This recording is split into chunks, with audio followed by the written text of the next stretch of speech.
Hello and welcome to the SNIA Networking Storage Forum presentation of the Storage Security Series.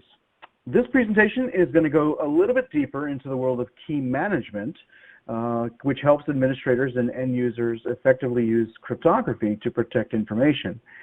Now, this webinar is part of a greater storage networking series, and so if you've been following along, you'll know that we're covering a lot of the aspects of security as it relates to the storage environment, all the way from storage devices back to the end user. We're even going to be talking about some important regulations and policies that affect security in future webinars.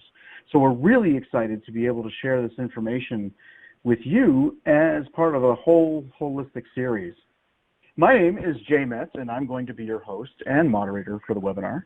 I'll be fielding your questions and providing the basic information regarding the webinar. Now, for example, I'm going to introduce you to a few key points concerning the BrightTalk interface, especially for those of you who may not have attended one of these sessions previously. So just a little bit of administrative to keep you up to speed and what's happening and how to maneuver things around. First, you can expand the screen size. And this can be important if there are any details during the presentation that may appear difficult to read. You simply enlarge the screen into a full screen mode. Secondly, you can download the presentation itself by choosing the option under your screen under Attachments and Links. It's available in the PDF format, and I can see that some people have already found that already. Third, you can ask questions. In fact, we encourage you to ask questions during the presentation by selecting the Ask Question option and entering in your question. We'll have time during the presentation to answer a couple of them, and hopefully we'll be able to answer all of them at the end. But if we don't get to them, we will be doing a Q&A blog after the webinar where all of the questions will be summarized and answered in a textual format.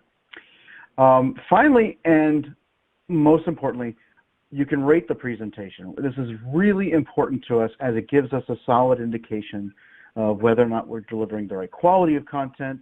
So please rate the presentation at the end.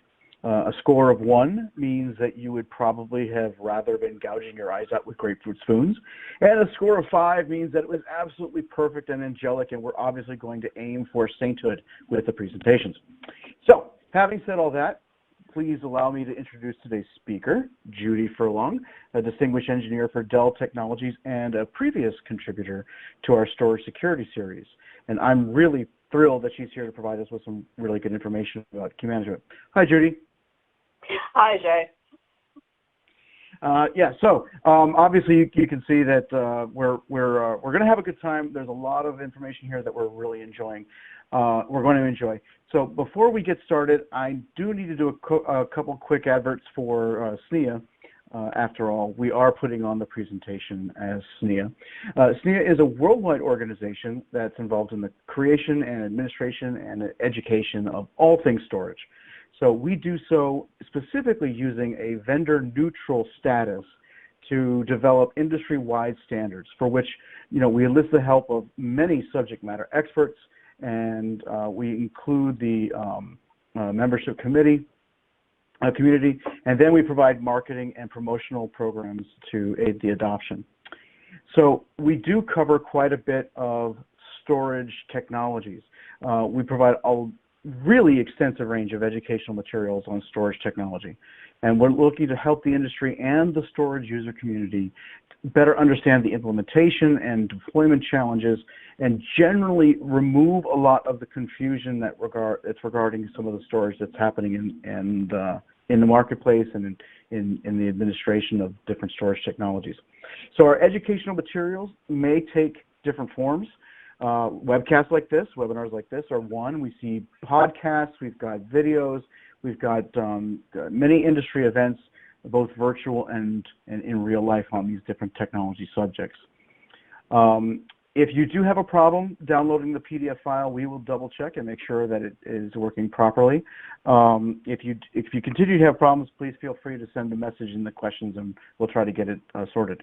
If for whatever reason there's a technical issue, it will still be available through the normal link for obtaining the blog. Last but not least, just a before we get into the detail of the presentation, this is a standard legal disclaimer from SNIA. The basis of this is to remind you that the material is SNIA copyright and to detail the conditions under which the material could be used. Secondly, it's also there to state that SNIA is not providing any legal advice here, and this is particularly important as we start to go into some of those issues that involve legalities.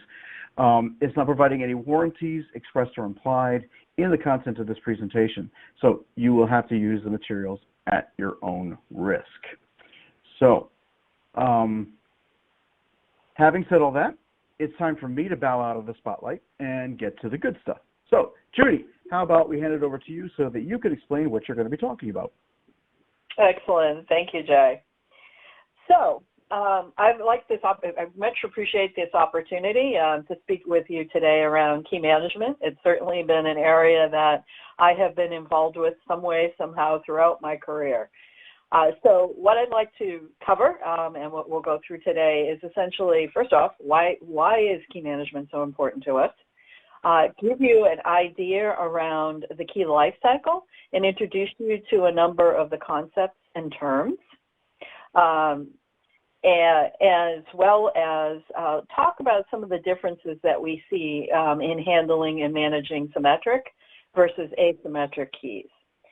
Then we'll touch on the concept of key management itself, like where do you implement it? Is it local to your product, or is a central server? And kind of the pros and cons of that. Give you an idea around the aspects of asymmetric or public key certificate management, and go into a little bit around the validation around certificates so that you'll at least have exposure to some of these concepts. And then we'll wrap it up with an example, essentially giving, using the transport layer security, or TLS, which is used widely in a number of situations, as an example of where have we used key management, and show how often we do a mix of symmetric and asymmetric together. So with that, let's move ahead. So from a key management importance, so with cryptography, the algorithms themselves are technically public. Obviously, you're using them to protect a set of data or information. And you combine it with the last piece, which is the cryptographic key. So that is, if you think about it, is what makes the process completely unique for every time you go through a cryptographic function. So it's very important that if you are relying upon cryptography to do security functions, that the keys that you're providing as part of that function are generated properly, handled and stored properly, and are, more importantly, also available when you need them. So that's really what key management is about. It's protecting the keys from threats throughout its life cycle and ensuring that they are available when needed. Because one of the best denial of services is if you've encrypted data and you've lost the associated key, you're not getting back to that original data. So it is actually a lot of activities and concepts, and we'll be going through this obviously as part of this presentation, that really go into the whole process of doing key management. You need to pay attention, like I said, throughout the life cycle. When you create it, as you use it, as you store it, and also have you properly changed it out, destroyed it, etc. All of those come in. That's the life cycle. The approaches also have to be tailored to what type of keys you're talking about. A secret or symmetric keys, which is the same, a secret key or same key, is used for encryption and decryption, and obviously something that has to be kept private for always. And how you manage that is different than a public and private key pair, which is your asymmetric parallel. So in that case, the private portion of the key pair is similar to your symmetric key. But your public key is something that technically, because of the mathematics involved, is not reversible. You can't get back to the private, and you're able to use it and distribute it. But the question is, how do you know it's Judy's key? And so that's how we get intercertificates. And that's the idea of binding a key to an identity, and then the whole process around how do I verify information about that. So we'll go into that as well. And last but not least is the deployment models. One of the things with, and we've been talking about this in the encryption webinar as well as this one, and I'm sure future ones where we're talking about examples of where cryptography and key management are used in the context of like a storage product. In those situations where you are doing encryption, and it's usually in more than one place, you may be doing data at rest encryption, which might be a self-encrypting drive. There's a lot of places that you have secure communications that you're relying on cryptography. In each of those instances, there is some kind of level of key management involved. Some with protocols are in the context of a protocol. Others are actually just handled different, you'd handle them within your context of your product. So you're actually combining often multiple ways or multiple needs in your product around key management. And you also need to make sure that it kind of fits your architecture. So if you think about this, for example, this is kind of one of the big picture architectures that we've been using in different webinars, is really, if you look at these scenarios, inside each of the boxes here, there probably are one or many different ways encryption and key management are used, similarly with the communication channels. And you want to make sure that you have also matched it kind of with your architecture. So this is the idea of you want it seamless, you want it to be in the right place. And oftentimes, if it's a communication channel to the outside part of the environment, you need to have it in the component within, say, your storage array that has the network connectivity to go to the outside world. If it's got a dependency to go get something from a CA, or if it needs to contact an external key server. So those are basically kind of some of the considerations that we'll go through. So from a lifecycle perspective, you can draw this lifecycle in many different ways. You'll see different terms used in different formats. This is one rendition that I've done. So the left-hand side is essentially this lifecycle concept. Basically, keys are born, they live, they have a life, they are retired, and then they are potentially die or destroyed, if you think about it that way, if you want to think about life cycle. And in the different aspects here, there's usually a point where they are stored, and you want to, because of the availability perspective, you want to make sure that they're properly backupped and recoverable. So that if you need to get back to them, if something went wrong, you have a way to get back and you're not stuck with encrypted data that you can no longer decrypt. So we'll go through in the next set of slides, essentially, what are these main concepts here. But I also wanted to talk a little bit, just at least to have you, make you understand key state. So NIST, which is the U.S. National Institute of Standards and Technology, provides a lot of expertise around cryptography, the guidance around using it, and it's often referenced within organizations, referenced and look to them for kind of these high level the guidance and direction. Obviously, within the government, they are the ones providing the guidance and the mandates, but obviously they're used widely across a number of industries. So there are different documents. You'll hear us refer to FIPS, which are the standards, and then the special SPs are special publications. And those are kind of the supporting information. So 857, part 1, and there are multiple parts, and the Rev it's been revised a number of times. In that is essentially, it is about using cryptography as a whole. And in that is actually the sole concept of state. So the idea of if on the left we have a key life cycle, there are transitions as you move from generation to use to distribution, et cetera. That's kind of what this other aspect of the transition is. So the idea of you can create keys ahead of time or pre-active, you can make them become active, which is basically put them in use, And then there are cases where you start revoking them, et cetera. So just be aware when you hear about key state, that's really the thought of transitioning or moving from a different part of the life cycle state to another. So we got to start at the beginning. So that's key generation. And one of the key, since these are mathematical properties, we want them to be unique. We are leveraging, you want to put randomness, or to make things not reversible or easily predictable, we use things like a random number generator as part of the input process of creating keys. Now, how you create a key is dependent upon the algorithm that it's going to be used for, and the mathematical properties associated with that algorithm and the keys in it.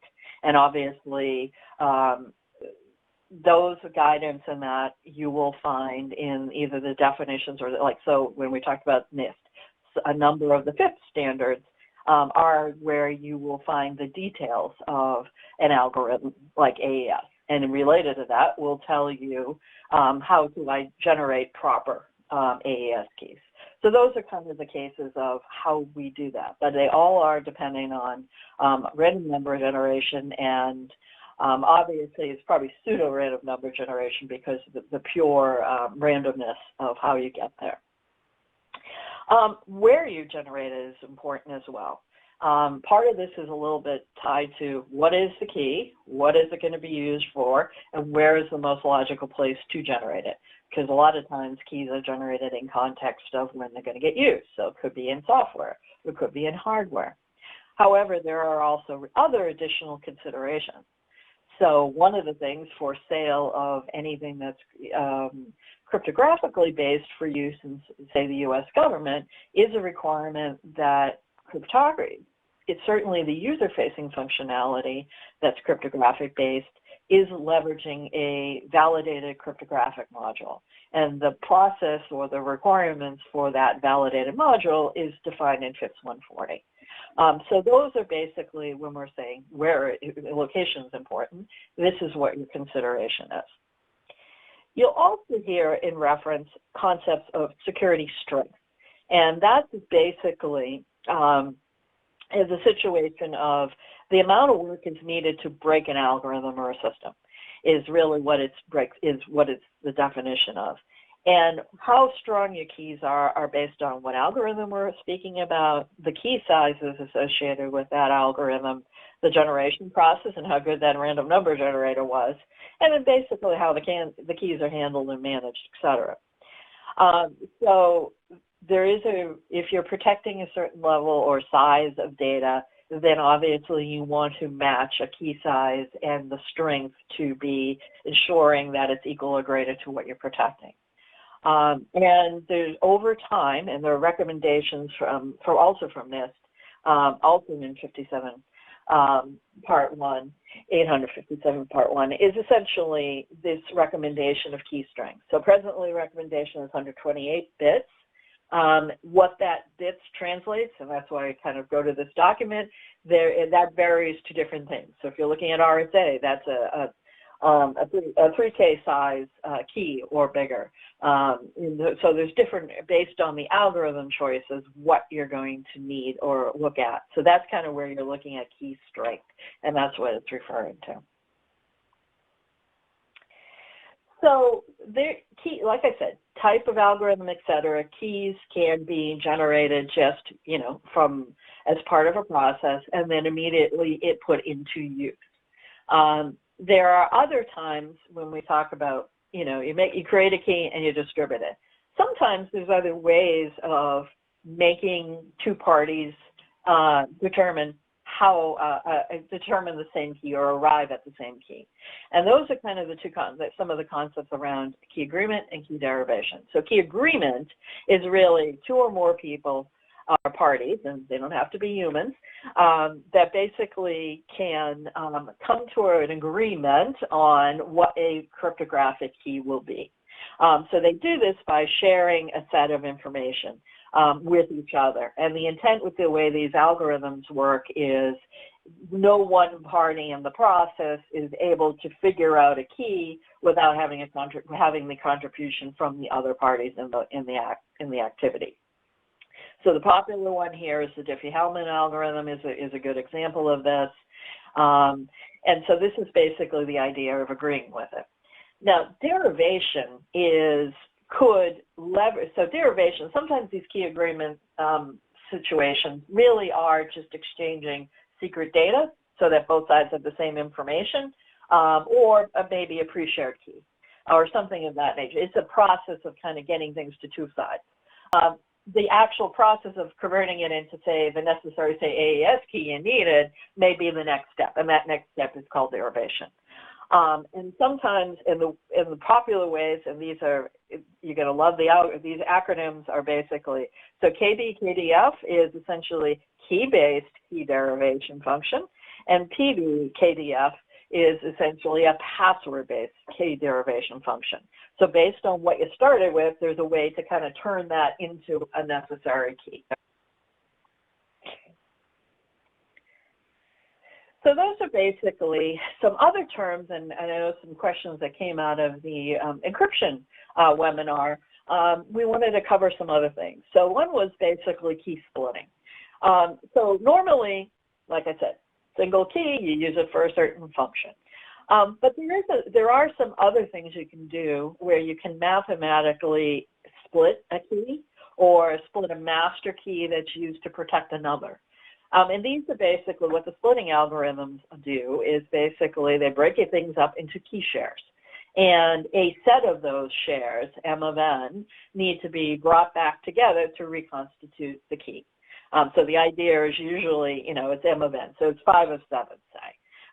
So the key, you originally broke the thing up into 7 pieces, but you really only need 5 of the pieces to kind of get back to the original key. So that's kind of the mathematics involved with this. Shamir, there's Shamir algorithms. There's actually several around secret sharing is probably the best ones to look in this space. Where they're used, it is used for a variety of things. It could be, you'll see this a lot. So in the root CA, and we'll talk a little bit of, the root CA is kind of the trusted anchor. You want to protect it highly. So oftentimes the mechanism to protect that is using an M of n scenario, where it's actually requiring multiple parties, each of them holding a separate share independent of one another, have to come together to arrive to open, basically unlock the root CA key so you can do a root signing, assigning process with that root key. And similarly, other things of automated access. Sometimes this is a case of don't have humans in the loop. I'm going to use some other data to make these M of n and be able to do an automated process to unlock key material. And then where it's also used is multi-party access, which is somewhat a little bit of what I was just describing with the root CA, but it's actually used for an authentication scheme, where I want to have multiple people come together to authorize the most critical function. So we've a little alluding about wrapping before, and it is kind of an amusing little thought of wrapping something else but basically you'll hear this a lot. We use this a lot, particularly in symmetric key management, where you're essentially protecting one key with another in order to ensure that it's protected during distribution and or storage. So the terminologies you hear kex, dex, and mex, and all kinds of other terminology. But basically, the data encryption key or the meter encryption key, in the case is often used with a self-encrypting drive, is kind of the core one that will be used eventually to encrypt the data that we're handling in a particular cryptographic function. But the key encryption key is then used above and beyond that to protect that data encryption key. So one of the common things that we have, like I mentioned around self-encrypting drives or even some of the other controller-based scenarios where we encrypt data as it flows out to a drive in a controller board. A lot of the times, those are obviously we're using AES, by AES XDS, and those keys are actually potentially could be already generated a key manager at a customer site that's independent from where the storage array is. So we have to bring those keys over, and they are brought into the array. So you want to make sure there's a layer of obviously protocols involved with it that provide protection. But when it gets to the actual storage array, the point at which the key actually may need to come from kind of the point where it was entered the storage array, kind of a management most likely path, and moved over to the control to the data path where it's actually going to get used. And you want to make sure it's protected in that scenario. So it's usually still wrapped and kept protected in that key encryption key wrapping until it actually gets to the point where it's used in the drive or the chip or board where the actual encryption happens. So then it's unwrapped and actually used. So now that we've used keys, they do have a lifetime, and their lifetimes vary for a reason. Part of it is the whole point of, and I think we spoke about this in the previous webinar, is you usually want to focus on having a key is used for a particular purpose. It's used for encryption. It's used for digital signature, or variety, or whatever the topic is. But you try not to use it for too many purposes, because obviously the more times you use it, the more likely you're exposing it to potential cryptanalysis. So it's essentially you want to make, so that's one of the reasons. The other things are, there are issues with algorithms that happen over time. The amount of key strength we were talking about changes over time. As the capabilities of processors and technology change, then it becomes easier to factor and figure out these algorithms. So you either have to increase key size or et cetera. So there's a variety of reasons. And you just want to, so usually there's some recommendations. So example, if you look at the browser forum that's used for web, common one used for web server certificates. So you see the vendors in that community have determined it's a 2-year time frame. We're going to assume the keys are used for this period of time. So that's really what we talk about a crypto period. So that's usually crypto period tends to be used for a reference to the key. Validity tends to be the term that gets used with a public key certificate, because it's literally the field is called validity, or not before or not after. So those are essentially, you'll hear both of them, but basically it's the time in which I'm going to use this thing and it's active. So at a period, so obviously at some point it's a year or two is up, now I need to do something else. So that's what we refer to as rotating it or changing it out. So basically it's retiring it from use and replacing it with a new one. You will hear it referred to as rekey.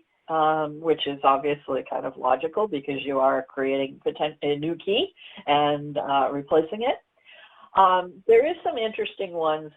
Just because you rekey, it really is a context situation. You don't necessarily have to re-encrypt anything that was previously encrypted with the old key with the new key. It's all based on context and purpose. Sometimes it's perfectly fine to keep things under old keys if you have access to those old keys. Other situations, it's more efficient to do that re-encrypting process. That's really more of a situation. But the idea is you've replaced it and you got a new one to use. So going forth from this day, you're using a new key. So in this case, the old one was green and the new one is red. And then renewal, you'll hear renewal is usually the reference to a public key certificate. You renew it. So you're replacing an old certificate with a new certificate. And the trick with that one is normally, it shouldn't say normal, there are situations where you actually take the same key and just generate a new certificate with the same key, obviously extending a lifetime or a new lifetime to it, or it could be a brand new key and hence a new certificate. Both situations work on that one. Now, there are cases where things happen. The keys don't get to live their normal lifespan or their crypto period because something's wrong. something went wrong. An attacker got to them. They've been compromised. Or, like I said, a vulnerability was found in an algorithm. So everything in that using that algorithm is suspect. Or we had one a few years back where the random number generation was an issue. So basically, it's the idea of keys do have to be, they occasionally have a problem, and one of them is obviously compromised. So compromise is the negative one. It's basically unauthorized disclosure, or there's something, or the key's been substituted or modified in some way that it has been attacked.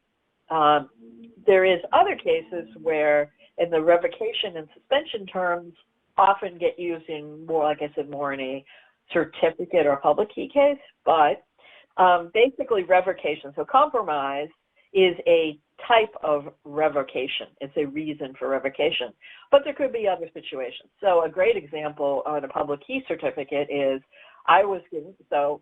several years ago, Dell acquired EMC. My original certificate was with EMC. Now I get a new one with Dell. So my old one is now revoked because the one EMC doesn't, that one doesn't make sense anymore. I have a new one. So this is basically, it's a change in name, so it's a change in name. So there's other reasons for revocation that are not necessarily negative, like compromise. Suspension is a tricky one. You don't run into it that often, but basically the idea is it's temporarily saying don't use a particular key or certificate. And the best example, and this makes it was a good example, is there was a betting. So they were using public key techniques or certificates and asymmetric cryptography to support online betting. So if somebody had exceeded their account limits or their limits, their certificates were suspended for a period of time until the account was made right, and then it was put back into use.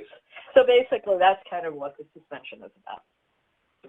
Now, with these scenarios, if you have keys that are revoked or compromised, you have to tell the world that don't use them anymore, because a lot of these are relying parties. Like if somebody has digitally signed something and you're doing a verification that, oh, it's a signed contract, and yes, you want to make sure that when Judy, signed this contract, it was a valid certificate, both from it was within its crypto period as well as it had not been revoked by the CA. It hadn't been compromised in any way, for example.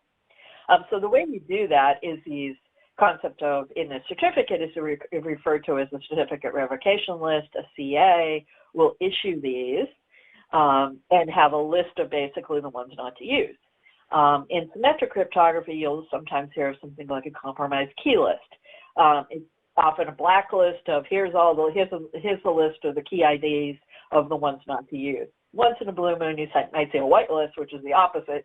Here's the ones to use versus not use, but usually a compromised list is a black list.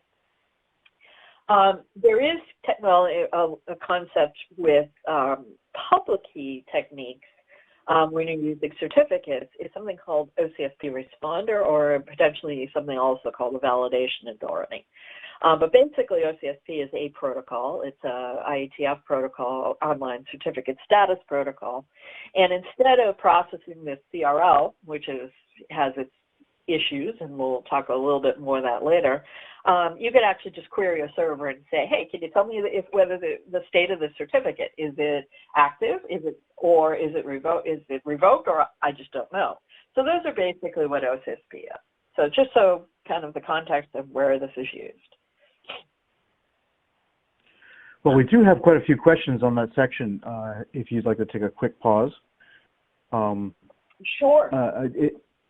So a couple of clarification questions that are useful to ask right now. I'm going to kind of couple a couple of them together because there's kind of a theme. So on the rotation of the keys, one question came in regarding self-encrypted drives, and noted that the self-encrypting drives do require that they have a permanent encryption key. And so the question really is, how is rotation done? And a corollary question that came out is, what's the maximum lifetime of the certificate if they've got to have permanent keys? That seems like a legitimate question. So how do self-encrypted drives and permanent encryption keys work exactly? So with the self-encrypting drives, there is the drive itself has the keys. It has an internal key, and that key is obviously the one that's obviously we're talking about. To refer to as a media encryption key.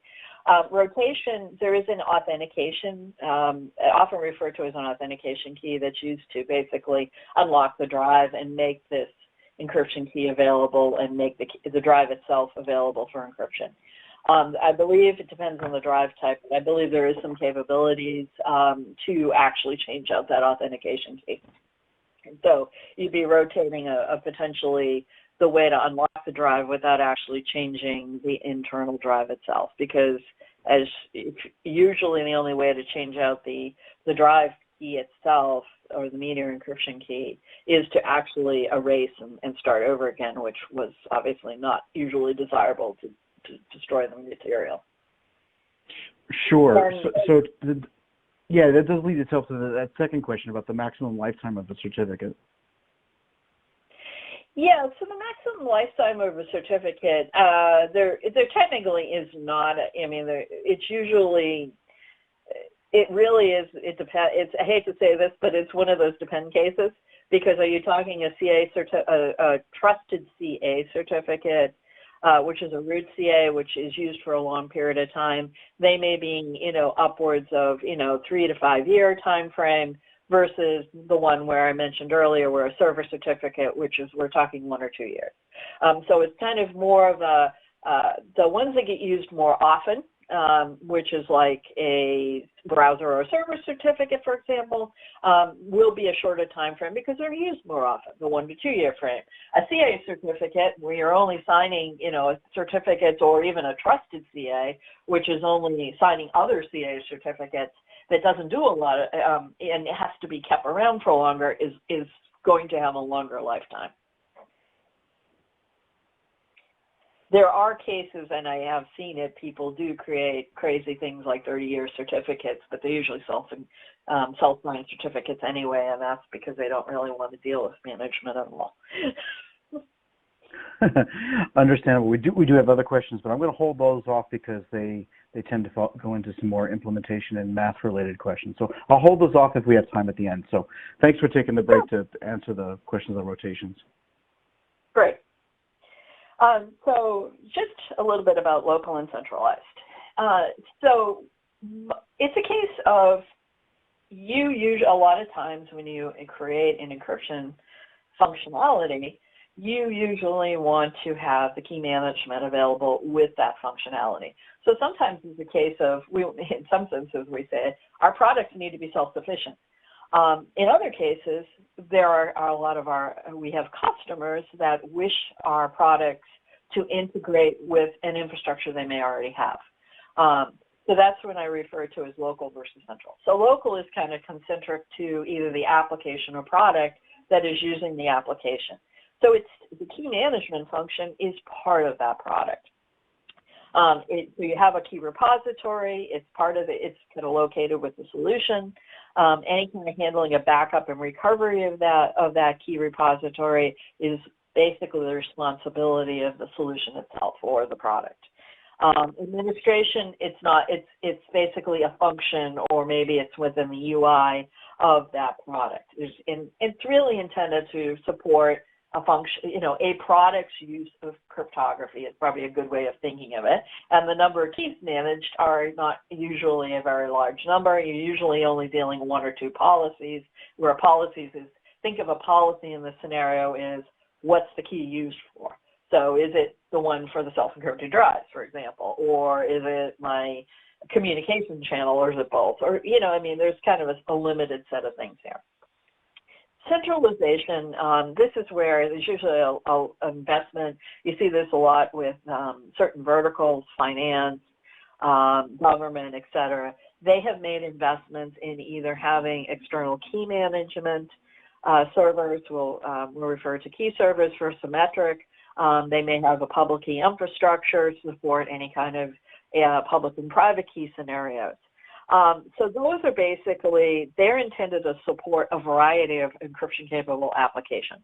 So they may be doing storage arrays, they may be doing databases, they may be doing other applications that are at a different level. So they're supporting a variety of things that may be sitting in, say, a data center or in the customer's environment as a whole. The key repository is part of the management system itself, or the key manager. Backup and recovery or high availability and disaster recovery type architectures are all part of that. They have their own UI, own kind of administrators and kind of an operational model that goes around it. So they're intended to be a large scale, large number of keys, manage keys of a variety of different types, and obviously can scale into the millions of keys. So if you like a pictorial version of this, it's essentially kind of at a high level, if you want to think of an encryption kind of function. So we have a capability that performs encryption. Can be implemented in software and hardware. At minimum, we have, if you want to think about this, is the stuff in paint. So if you have a local key manager, which is the left-hand side here of the key management blob, it's basically going to be that little block, and obviously the encryption capability are co-located. They're a part of one thing.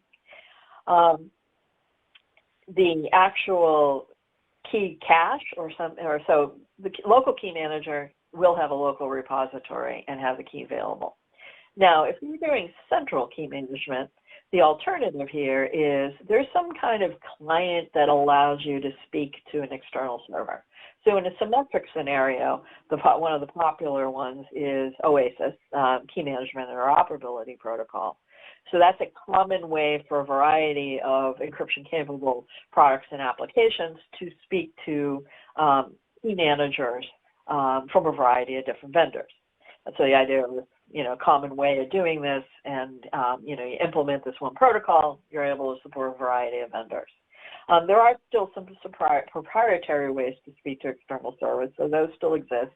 If you do, and obviously they're in the cloud world, there is a lot more of the proprietary right now because they haven't really, there's diversity, and obviously the cloud providers, each of them have their own way of doing things, and they haven't quite come together around how to standardize on some of that activity. But basically what this is, there's this protocol, you pull these keys back. So in some cases, you will have a local cache because there's always a concern is I can't get network connectivity. I can't get to the outside world. I still need to keep a small number of keys local so I'm not dead in the water. So sometimes this key cache, as I said, is optional, but you'll usually see like a cache or something is if you're always using an external server. And other cases, you'll just have, you may not exist at all. If you're confident that you have the keys and you can always get the network connectivity, that's fine. And a lot of products actually do a combination of both. They have an option where there's a local variation, that if the customer doesn't have an external server, they work fine. And if they do, there's a way to change the configuration so you can work to the outside and communicate with the outside world. So we'll transition a little bit just to give you a flavor of public key infrastructures and certification authorities. I know this was covered a little bit in the encryption webinar, but basically the idea here is with public and private keys. We talked about with a public key, I want to make sure, it's Judy's key, or if I was dealing with Jay, I want to know it's Jay's key. So essentially the certificate is a format that binds the key to an identity. The authority or the entity that actually issues these certificates is referred to as a certification authority. And since authentication is one of the key things here that I really want to know it's Judy's key, it would behoove the CA to actually verify Judy is the one presenting this key and has some assurance that I am who I am, who I say I am. So there's this concept of registration or registration authority. So part of the process of issuing certificates is this whole point of authenticating the entity that is going to be associated with the key. So there's kind of this authentication scheme, and there could be a variety of ways in which that embedded. You know, I mean, if you're doing key material for government scenarios, so we'll even do like say electronic voting. You want me to present some kind of material that proves, like maybe a government, a government ID, a passport, a license, or something to prove who I am before you give me, actually certify these certificates. And then related to this is this concept of proof of possession. You want to have some kind of mathematical way, and there's ways through the certificate request, et cetera, process, that I can prove that I have the associated private key that's associated with this public key I'm asking to be certified. So that's really kind of that whole registration process. And bringing all these CAs together is basically what's referred to as a public key infrastructure. So at the top of this it's a hierarchical. Normally this is a hierarchical structure, with the top of it being what we refer to as a root CA. So the root CA is normally the one case where it is self-signed. So the idea of a self-signed certificate is the associated private key is used to sign the certificate that contains the public key. The way the public key of the root CA is distributed is, especially like if you're looking at some of the commercial vendors. So the mechanisms, if you look at like in Windows and if you look in the certificate store, you'll see a whole set of trusted CAs. There's a process within the window distribution process of how they get those keys, those trusted CA, root CA keys distributed. So that's an out-of-band mechanism to kind of bootstrap this process. But other than that, everything is using certificates. So you talk in the middle here is what we refer to as intermediate CAs, would be kind of the level of, there could be a tiering of them, at different business levels, thinking kind of associated with that. And then at the lowest level, they're the ones that are issuing to the applications. So if you want to take a peek inside of what these things, certificates, so X.509, which is usually what it's referred to, which is the ITU, the International Telecommunication reference is what is well known. So these are X509 certificates. The ones you'll see are version 3, usually at this point in time. If you notice, I'm kind of careful. I tend to talk about public use certificates. There is technically a concept of other certificates. They're attribute certificates that are contained in 509, but the public key are really the ones that you see widely. There is an associated ISO standard with this. And then also the other one you will often reference to is the IETF's PKIC standards, which are a profile of the 509 standards for use in the internet and related applications. So what is in the certificate? It's a unique serial number, which are unique per CA. It has obviously a validity period, which we spoke about earlier. It's got the identity or a subject name, so it's Judy's. Here's my key and the public key. It has got the issuer's name, which is the name of the CA that issued it. It will also have some other information like what algorithm this CA used to actually sign it, because this is all kind of important, because later on we're going to have to figure out how to verify this piece of information. And then last but not least, in version 3, is a set of things called extensions. And those are essentially 3 things that they provide. It's either more information about the subject, me, so since it's a X509 related standard, it's part of a bigger suite of X500 in ISO terms. So there is a specific name format that's used for subject and issuer names. But in the internet use, for example, we all like to use email addresses or IP addresses or something else. So a popular extension is you put the other names that I am known by or represented in an extension. And that goes for the issuer or the subject. And then last but not least, the third piece of kind of what could be in an extension is really kind of clues or useful information that help you validate and ensure the certificate is good. So when we refer to a path, so the important thing here is I'm going to try to verify J's certificate. So we're going to say A is Judy and B is J. So basically, I need to find the path for J's certificate that goes to a trusted chain that I actually have some information about. So in this particular scenario, in my trusted root store, I have the CA1, which is the root CA certificate. And I discover by going up the path or building it. So I look at J's certificate, I look at the issuer's name, and I found out it's CASB. And then I look inside a CASB certificate, and I found out it's CA1. Oh, wait a minute, I have CA1's associated public key, and that's what in my trust. That's one of the ones that I trust. So now I've actually have a set of trust between, or at least I understand now, what's the relationship between J's certificate to something that I have in my trusted store. So that gets me to the next page, which is basically validation. So now the other thing, if you remember, is I want to use this public key of J's, but first I need to check a couple of things. First off, I want to ensure the certificate itself is good. The way I'm going to do that is verify the digital signature of the CA that is appearing on that. So that's why we needed the path in the last scenario was, so I pull out the CA certificate, so I want to look at this and say, okay, so that's good. And I basically can verify, obviously, the CA's B's certificate first, okay? And then if that turns out fine, I can also verify that the next one, which is actually J's certificate, is actually valid. So this is, like I say, the reversing process.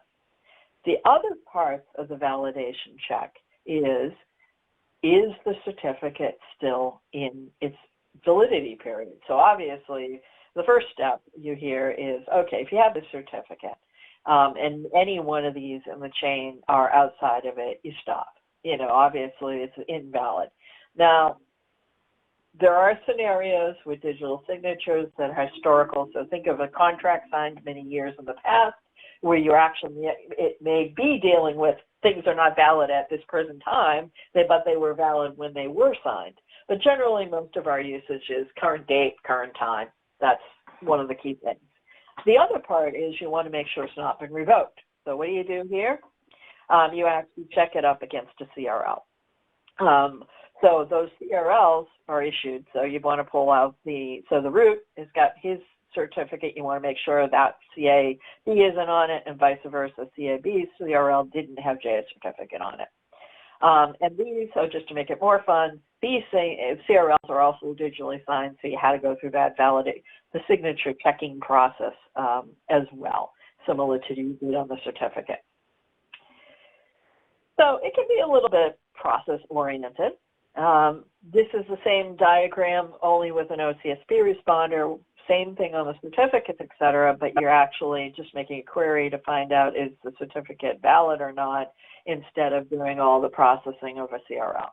There's different scenarios. This one, obviously, OCSP gets used for a lot of transaction-oriented things where time is of the essence and you're really trying to do things quickly.